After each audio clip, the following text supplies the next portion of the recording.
Huh? It's not working. Well, why is it not working? Well, have you tried reversing the polarity of the neutron flow? No? That didn't work? Okay. Tried turning it off and on again. Fantastic. Hi guys, so today we're going to be talking about Doctor Who. This is my top 8 Doctors. This is just my opinion. You are allowed to have your own opinion. We're not going to do New Who, we'll do that in another video. I'm also going to try not to talk too much about Big Finish and the books and things. This is just from TV episodes. So, we begin. Bottom of the list, number 8, is Paul McGann. One episode, which isn't bad. Portrayal-wise, I think he's definitely up there. He's got a really good portrayal of the Doctor. But we didn't see enough of him. If it had gone to series, I think it would have run. I think it would have been really popular. And I think it would have been a really good show. But it's the pilot. And the BBC probably would have gone with it. But the American backers, Amblin, Steven Spielberg, didn't want to go on. So we lost out. So, after him, Colin Baker. Sorry, Colin, but some really bad twin dilemmas. And you unfortunately, he was in the middle of the rot. John Nathan Turner was ruining the show, I think. Sorry, in my opinion. You could see it towards the end of Tom Baker. Probably part of the reason Tom Baker left. You could just see he looked so tired. Anyway, Tom Baker to Peter Davison through definitely Sylvester McCoy and into definitely Colin Baker. Yeah, just he ruined it. Bit like Moffat. Anyway, yeah, like I say, some really dodgy episodes in there. But I do like him in The Big Finish, so don't get me wrong. And I don't mind his outfit. Somebody said after one of my other videos that I was mean to it, but I did like his outfit. So next, after Colin Baker would probably be Sylvester McCoy, because again, that was where the rot started. But it's a shame because I do like his Doctor towards the end. It starts to pick up because he starts becoming the man of mystery again, which is kind of what we want in the Doctor. We want to know who he is. And I kind of like that. But some of the earlier episodes were a bit ropey and it did get it cancelled for a while. So, yes. So, after that, we would probably have William Hartnell. This is where it all started, really. It was the beginning of it, so you've got to give him credit for that. We do watch some of those episodes now, and they do seem a little bit old-fashioned. They do seem a little bit drawn out, which, that's how it was. It was 20-minute episodes over 12 weeks, some of them, which do go on a little bit. Patrick Troughton had the same problem as well. They condensed them a little bit better later on. There is a lot of messing about maybe in the middle. That was a problem. As a kid, I used to read a lot of the books that were, because they weren't available on video. I'm that old. Video. We had to get them on video. Because they wouldn't fit on the tapes. You'd have 2 tapes and it wasn't economical for them to do. So I used to read a lot of the books, and when you read them, the stories are better than the episodes. Some of the episodes, some of the early ones, even the Patrick Troughton ones, I've read the synopsis sort of things in these books and think, wow, that sounds really good. And then when you watch them, you think, ooh, there's 2 or 3 episodes where it's running from one place to the other. But story-wise, there's some great ones in there. He started all Unearthly Child, right through to the 10th Planet. I mean, we saw the creation of the Cybermen, Daleks, TARDIS.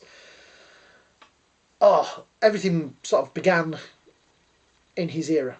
And he was also the first to regenerate, which started that. And, it's kind of nice. So, next, Peter Davison. I don't dislike him. I just find him, he's a soppy Doctor. All his episodes, he was always very and very and I don't know. I kind of watch him and it's a bit over dramatic sometimes in some episodes. Like a well-prepared meal. That line always tickles me. He's got some good stories in there, but I just felt that's... So, who have we got left?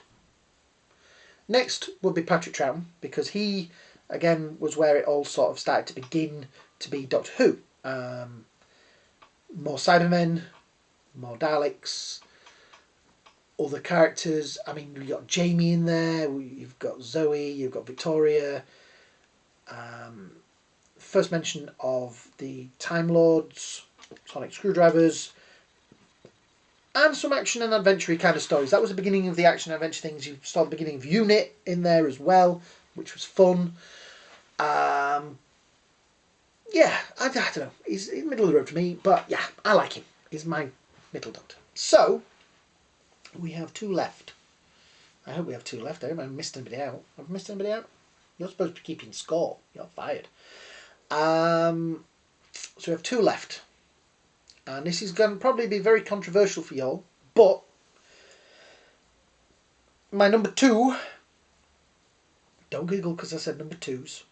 My number 2 is, drumroll, Tom Baker. Sorry guys. I know, you're all turning off now. You're all booing and hissing. I love his stories. If I could put 2 of them at number 1, it would be him and...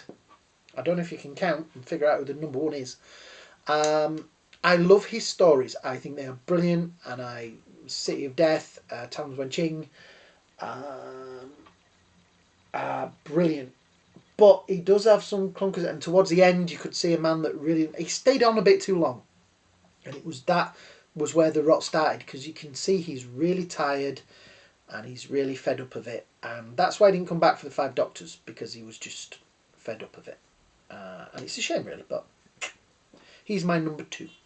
But please, if you are new to Doctor Who and you want to find out like what Doctor Who's about, watch Tom Baker's. Watch his, because he will always be everybody's Doctor Who. You say Doctor Who, boom, you see Tom Baker. So that means that my top 1 is Patrick Troughton. No, it isn't. It's Jon Pertwee. Just seeing if you were paying attention. Jon Pertwee. He was the one, I don't know, action, adventure, man of mystery, stranded on Earth. There's stories where he's like that, and you can see this torment for him that he's suffering being stuck on Earth. Unit were brilliant in it, and I don't know. I just really, as a kid, he was the one that when I watched the older, they did a thing, and it was I think it was five faces. It went to, yeah, 5 faces of Doctor Who, and they showed Unearthly Child. I think it was the Dominators for Patrick Troughton, and there's Carnival of Monsters. And Carnival of Monsters will always be like one of my all-time favourite Doctor Who's. I still to this day, if I'm having a bad day and I want to chill out, and I will watch Carnival of Monsters. Claws of Axis in there. Terror of the Antons. He created the Master was appeared. The Time Lords became more of a thing. The Ice Warriors. I just really like him. And I was fortunate enough I met him once. He was doing I didn't know, but I booked tickets to go see a Doctor Who stage thing at the local theatre. And it was Jon Pertwee who was doing it. And they had him or Colin Baker, and we'd got Jon Pertwee. And I'd gone into town for something else on I think it was the day before, a couple of days before. And I was walking through one of the shopping centres, and I decided, there's a big crowd of people and they were sat for something. So I'd kind of gone around it and up some stairs to get onto the next floor and out. And as I was going up these stairs, I was concentrating on the steps because I was kind of running up because I was going for the bus. And I look up, and there is the Doctor. He was dressed as the Doctor. He had the thing on and the ruffles, and I was like, and there was his entourage, and I kind of ran into them, and he went, "Hello, my boy," patted me on the shoulder, smiled, and kept walking. And he obviously, because there's just this, I would have been a teenager, just stood there with that look on his face. And it was so unfair because I had to go, because I had to be back for something, and I couldn't go to the signing. And I was like, And sadly, when I went to see the stage play, he'd been taken ill, so we got, no offence to him, Colin Baker. And he was brilliant in the show. It was a fantastic show. I can't remember what it was called now, but it was a great show. You can find it, there's a Big Finish did an audio version of it with Colin Baker, so have a look through their back catalogue and you'll find it there. But yeah, growing up, I don't know why, but Jon Pertwee has always been my Doctor. And this is only my opinion. Only my opinion. And my opinion can be wrong. I know, it's shocking, but it can be. So, if you're a Doctor Who fan and you've sat this far through, and if I've got this video right, because I've had to do this a couple of times, because the first time I did this video I kept saying 7 Doctors, and I'd forgotten one, and I don't know who I'd forgotten. So hopefully I've mentioned everybody in this video. If I've missed anybody out, and I'll know when I've put it online, I'm sorry, but I did, because I'm an idiot. If you agree with me, or disagree with me, or whatever, leave some comments at the bottom. Let me know what your opinion is. What's your top 8 Doctors? Is it the same as mine? Is it different? If you agree with me, disagree with me, whatever. Subscriptions would be brilliant. Thumbs up and thumbs down. Let me know if you agree or disagree. Yeah, comments, everything. You know what you got to do. And it's not reverse the polarity of the neutron flow. So, on that note, I will say adieu.